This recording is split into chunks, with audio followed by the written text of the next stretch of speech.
Good morning, good morning. Ladies and gentlemen, we're going to get underway in a few minutes' time. If you have a role in this media event, if you wouldn't mind making your way towards the seats at the front. And obviously we're running this event under COVID safe guidelines, so if you could observe that at all times, that would be much appreciated. Thank you all.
to know the voice within and answer the call.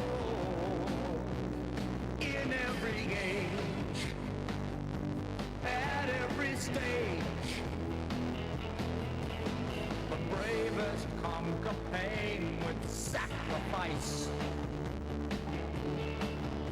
For every tiny gain, they pay the price just to compete. For victory is sweet, just for the chance to bring the screaming crowd to its feet. What drives us on to reach the heights? Our weariness gone, we stand up and fight. Why do we believe? What is it we share? Why we still breathe, we're willing to dare. The hero stares the future right in the eyes and plays the game with courage to take the prize.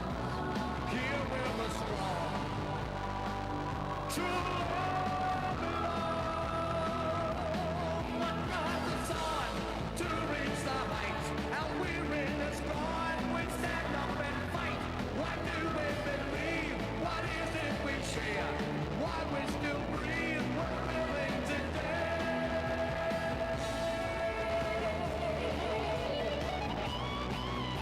The greatest challenge of all.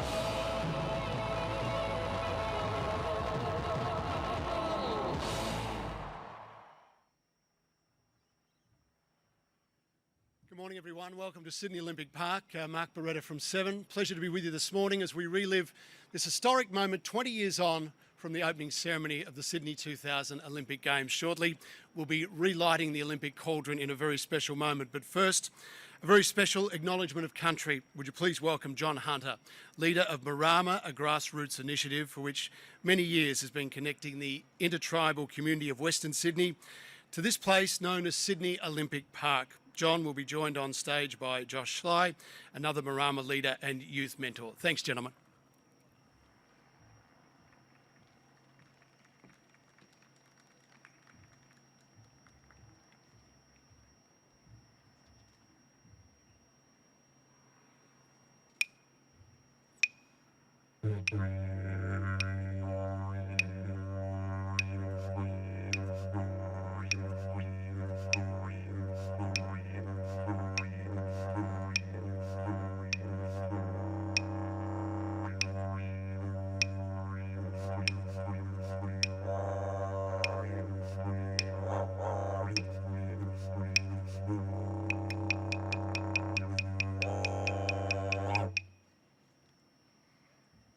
I'd like to acknowledge the Wongal people and their descendants, the traditional owners of place here at Sydney Olympic Park.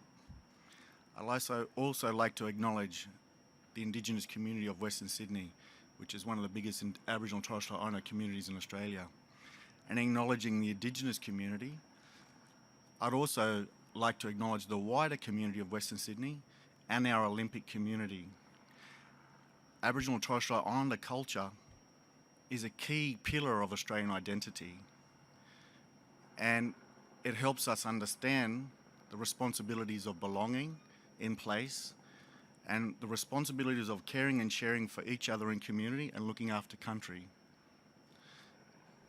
So in making this acknowledgement, I'd also like to thank you all for listening and remember that we're all connected through kinship to place and community. Thank you.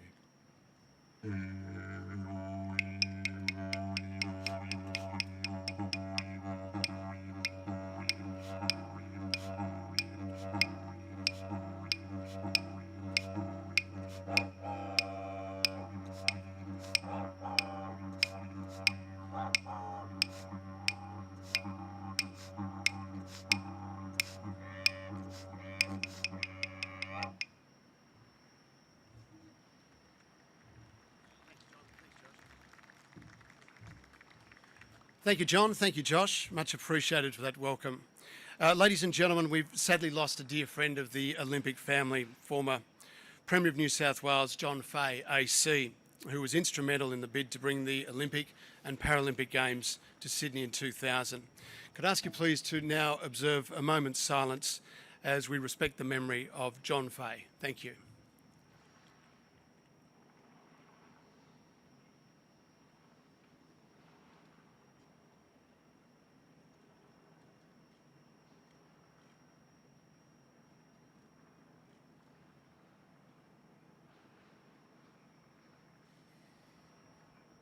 Ladies and gentlemen, thank you very much.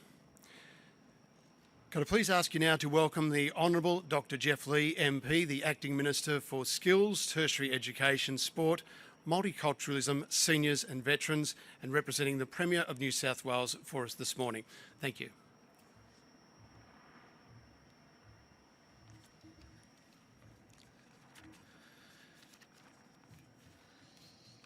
Well, thank you very much. Can I say I was a bit slow walking up here, just so you read out the acting bits, so thank you.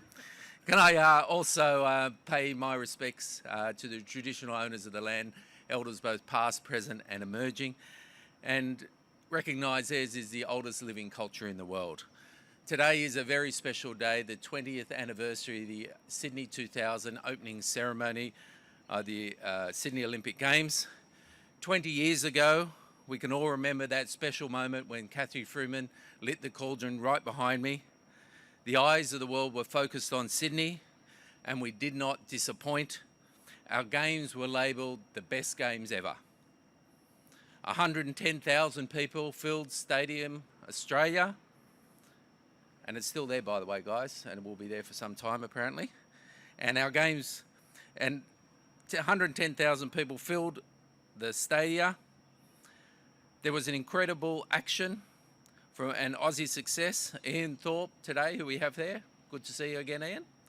The Hockey Roos and our equestrian team, Podhast and Cook, and our Golden Girl Freeman.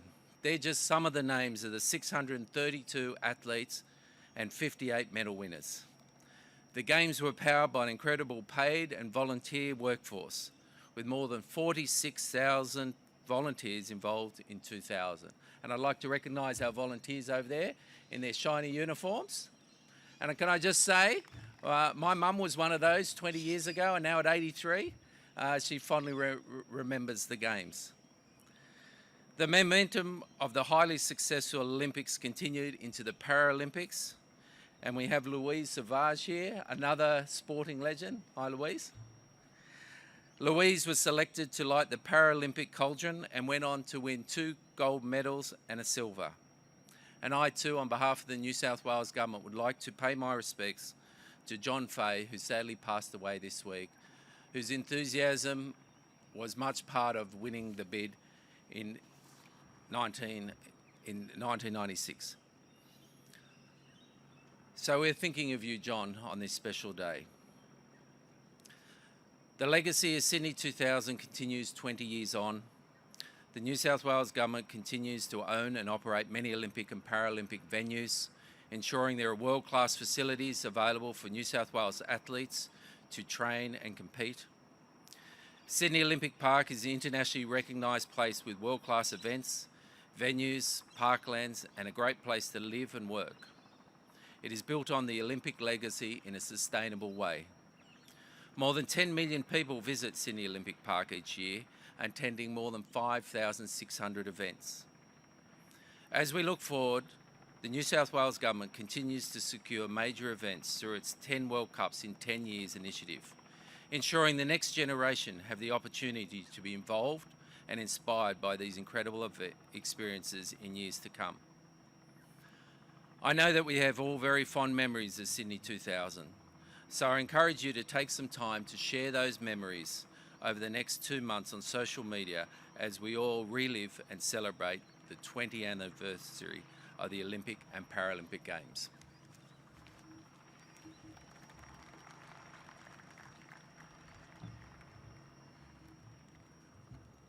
Geoff, thank you very much. I'd now ask you to welcome, please, the President of the Australian Olympic Committee, the Vice President of the International Olympic Committee, and the man who was the chef de mission of the Sydney 2000 team, ladies and gentlemen, John Coates, AC.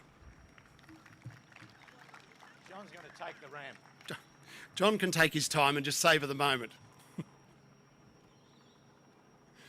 Would you like to talk as you walk, John?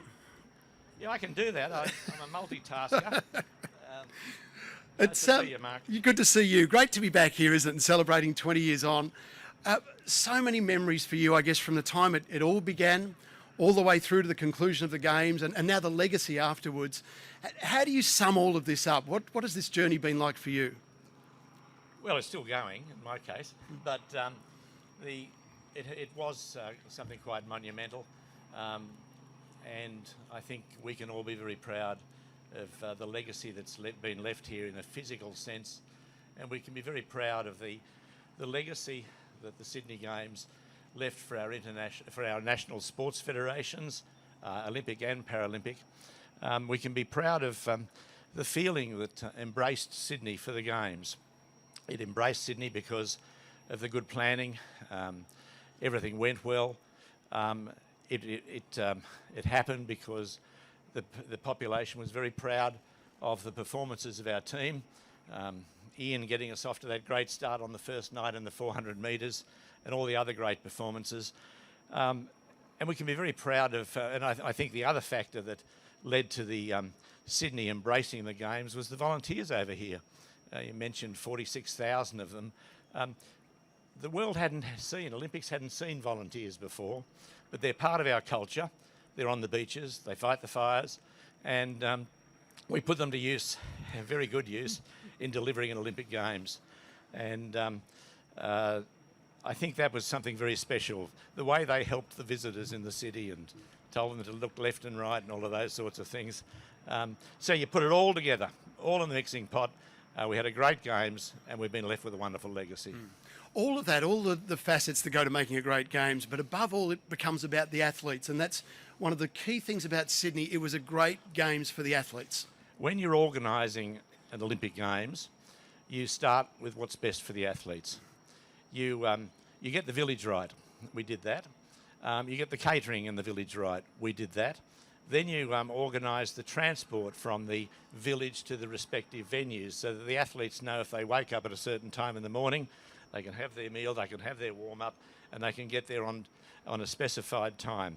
You get everything right for the athlete.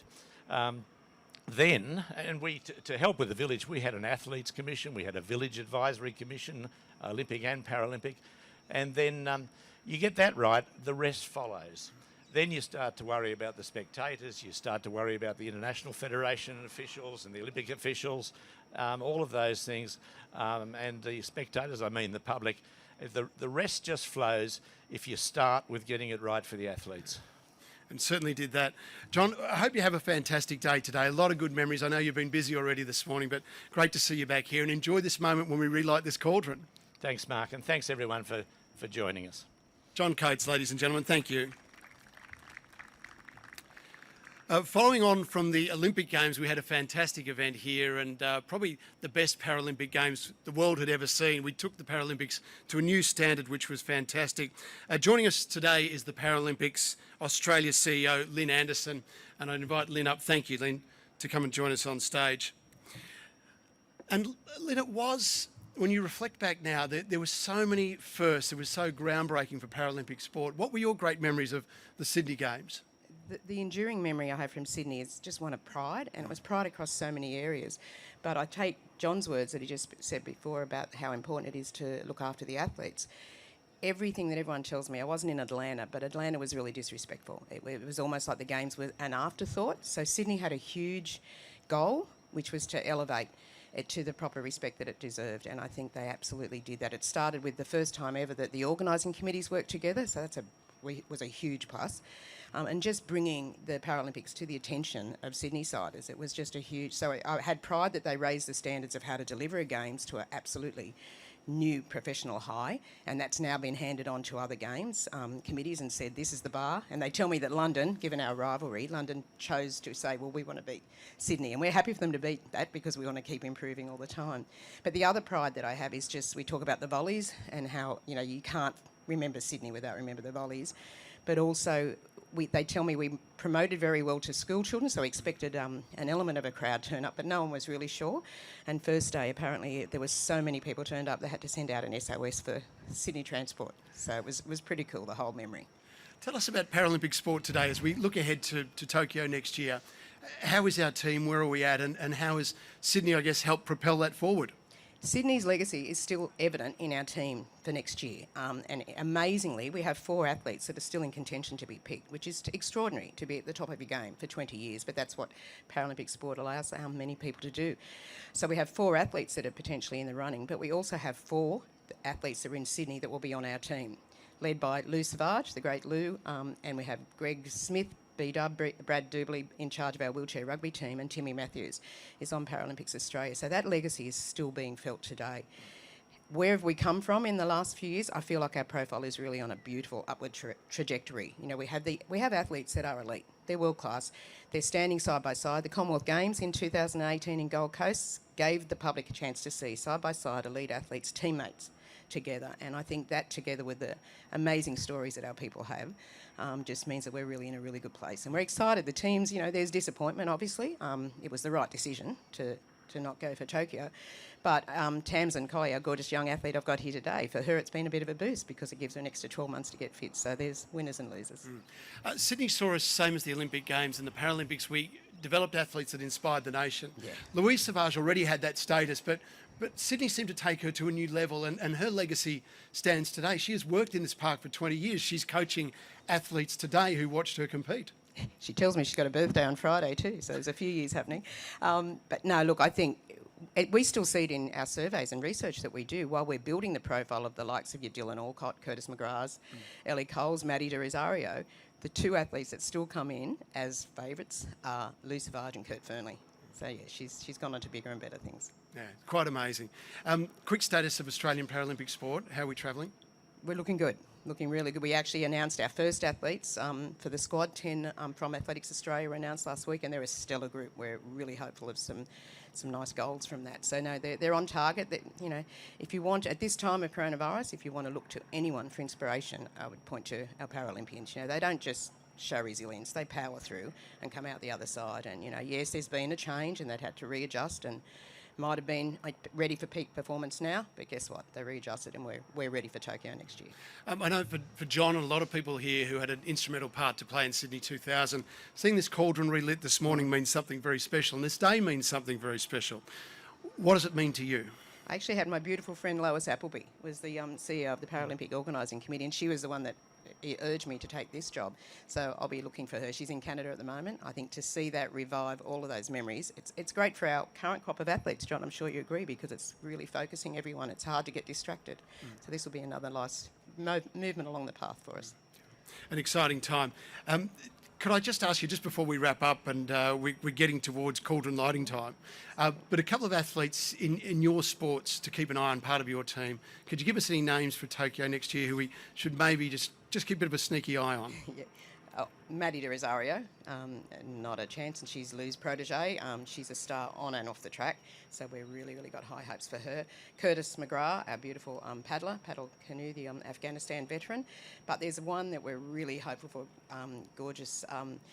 He's in in boccia. We've got a boccia team that we might win a gold medal in, hopefully in a couple of events. And boccia is the sport with the most disability, so we're really excited looking for that one. So we've got a really good team coming forward, but without putting too much pressure on these athletes. Good to highlight them, though. Thank you. Look, fantastic Sorry, time. Dan Michelle, I didn't name Dan. Sorry, yeah, Dan Michelle is our boccia. He went over to Rio, and probably we didn't expect him to go. He advanced earlier than we thought, and he was really disappointed when the reigning world champion beat him. I loved his attitude, but it's like, mate, you probably were there before, peaked before we want. So now that hunger is driving him further and further, so we're really excited for his prospects. We have 2 magnificent young Australian athletes who are going to do something special for us shortly. One of them is Tanaya Logan from the sport of basketball, and Tamsin Colley, who went to Rio as an athlete in 2016 as a 13-year-old. And this will be a real moment for her today. Yeah, absolutely. And Tamsin's a bit like the story of Dan, where those ones had really good opportunity. They're blooded in the hard yards of what it's like to be at the competitive sport. Tamsin's another one who had a birthday just a few days ago, so we're really excited for her today. Yeah, exciting times. All right, great to have you here. Thank you for joining us today. Thanks for the update. Let you take a seat and we'll get set to get underway with what we've got to do today. Of course, so many great stories. Joining us shortly on stage, 2 of our favourite athletes in Ian Thorpe. Thorpe will be up here with us, and Louise Savage will be joining us as well shortly. The cauldron is probably about 5 or so minutes away from being lit, so we'll watch that very carefully.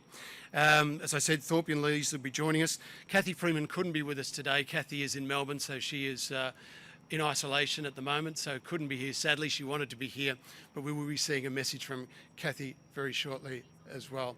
I might actually bring in Thorpe and Louise Savage up to stage, if you could please. Thorpe and Louise. That'd be great. Good to see you both. Yeah, they do deserve a round of applause. Thank you.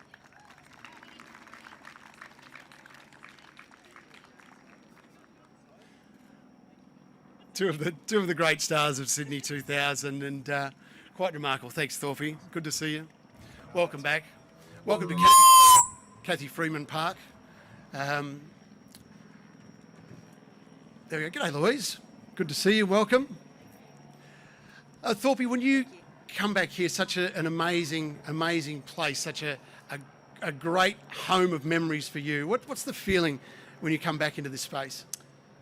Look, it is a little bit strange coming back because Olympic Park has continued to transform. So I used to train here before the Olympics in the pool, and then it was a completely different venue when it came to the games itself. And now it's returned back to a different facility, and that's how they evolve. But on days like today, and thinking, what I was doing 20 years ago, and what it was like to be here, that's where the memories start flooding back. And Louise, for you, when you come back here, well, you never left, did you? It's the important part.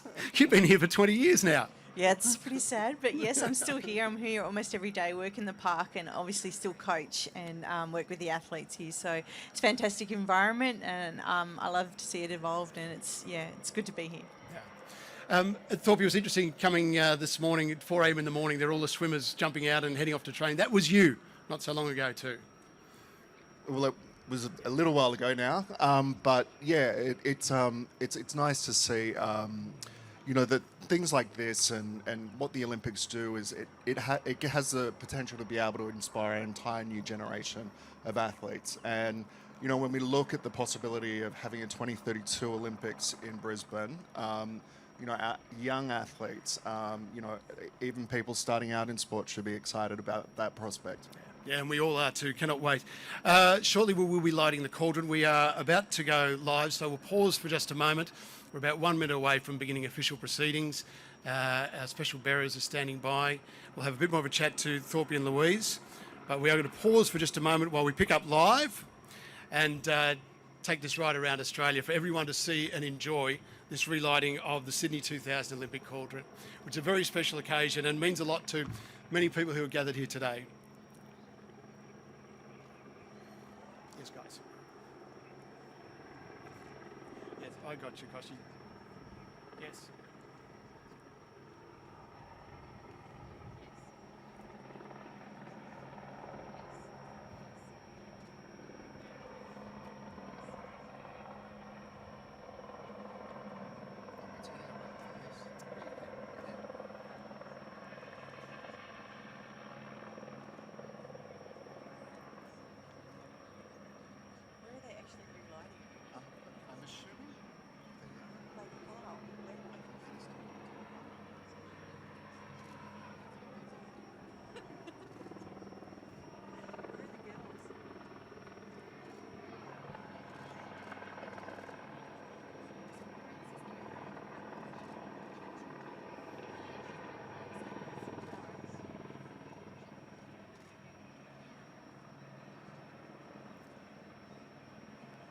Koshi, Sam, obviously it is just goosebumps here this morning. It was 20 years ago tonight that this city put on a show unlike any other. It was absolutely magnificent.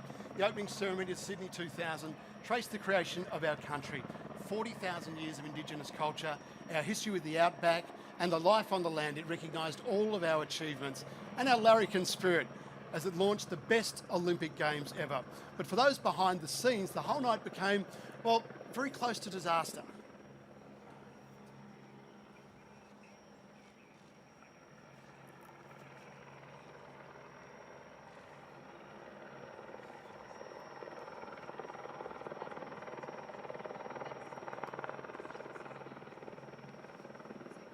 The winner is Sydney, Australia. It was the moment that made Australian history, and everyone had a chance to join in.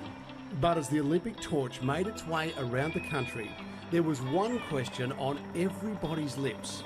Who would light the cauldron at the opening ceremony? Now, 20 years on, Cathy Freeman reveals a long-held secret for the very first time. I didn't keep it top secret. I felt it was really important to tell my two training partners, because athletes who train very closely with other training partners can read each other really well. In the end, our female sporting heroes of the past quite literally passed the torch to an Olympic champion of the very near future. I had to walk across, I looked like I was walking across the water, and lit the cauldron, lit the flame, and then it rose up around me, which kind of still gives me shivers when I think about it in my mind. Then the cauldron jolted to a standstill. And so the voice down the line, I can't repeat, there was this reaction of, panic, a reaction of sort of panic. And so he's just then told me, just turn around and acknowledge the crowd again, hold the flame up. And she did for 3 agonisingly long minutes. I definitely felt like I had to give the impression that everything was fine, and it was fine eventually.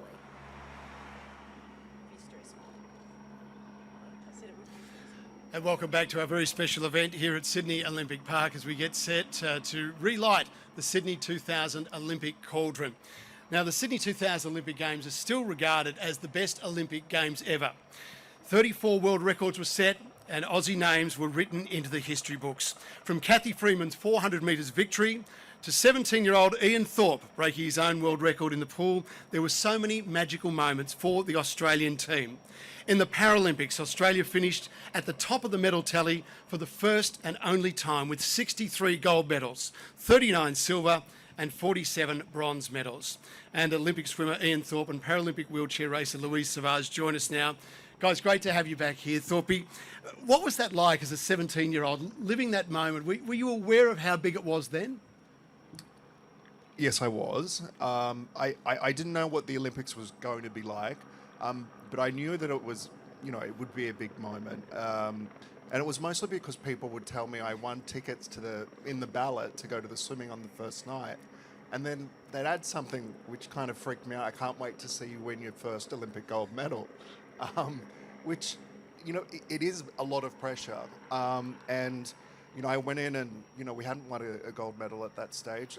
We thought we'd win one in the triathlon earlier in the day. So it was a big night, which is tomorrow night. The night before I was watching all of what happened and what unfolded with Catherine at the opening ceremony on TV. And Louise, for you got a couple of goes at competing in that stadium, but just tell us about the feeling of having 110,000 Australians mostly cheering you home down that straight.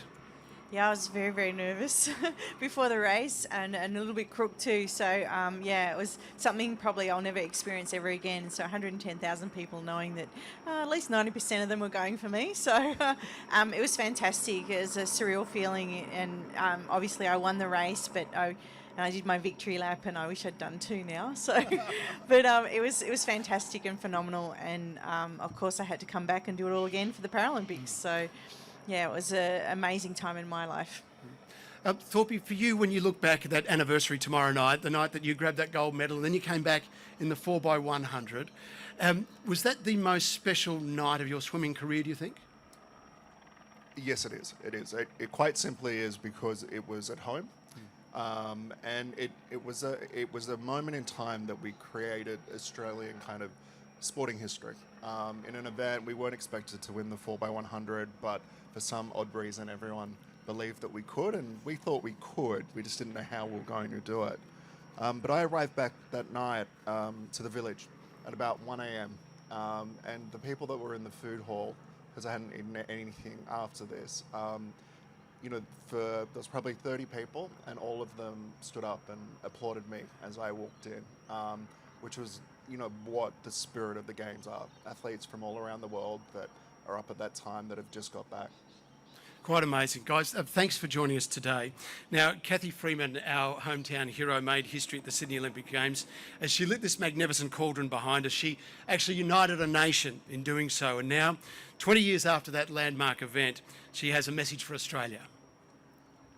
Hi everybody, I'm sorry I can't be with you there.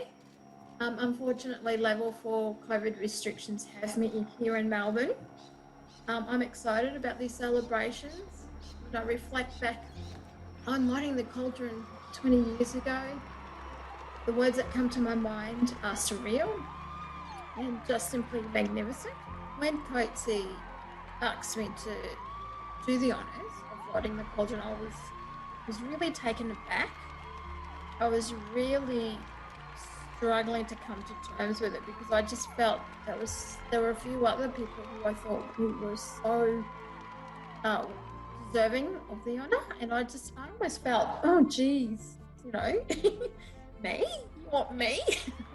I was so honoured. It's at times like these that I reflect and I wonder the power of sport and the difference that sport can make in all of our lives. I also understand that John or Coatsy, Ian and Louise are there on hand, and I'm sure it will make the occasion that much more special. I also want to acknowledge the 2 young Australian athletes, our athletes of the future, who are going to be relighting the cauldron. And I think that's wonderful. It's very lovely.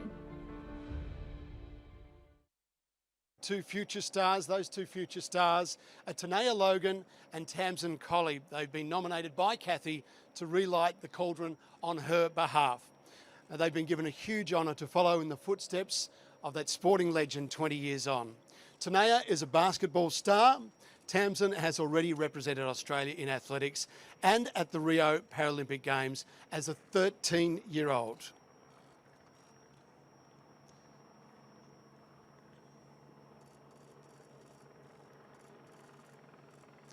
So the girls go to the position. There we have it, the relighting of the Sydney 2000 Olympic cauldron.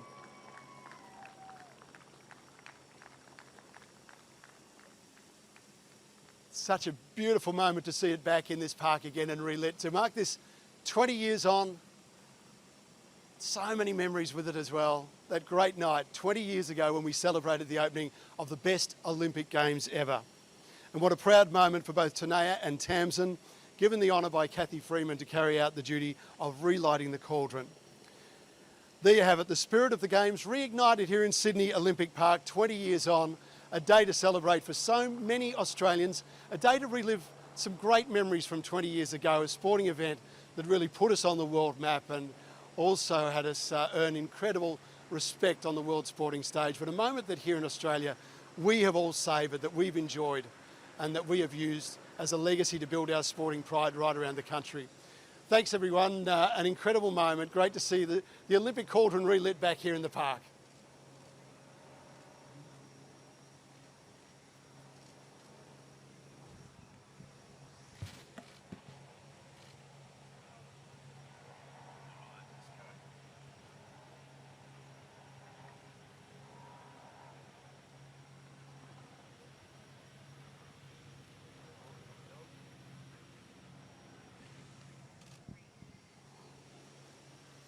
Ladies and gentlemen, that's the end of the formal part of the morning. Thank you very much for being here to enjoy it, and enjoy the day, the 20th anniversary of the Sydney 2000 Olympic Games.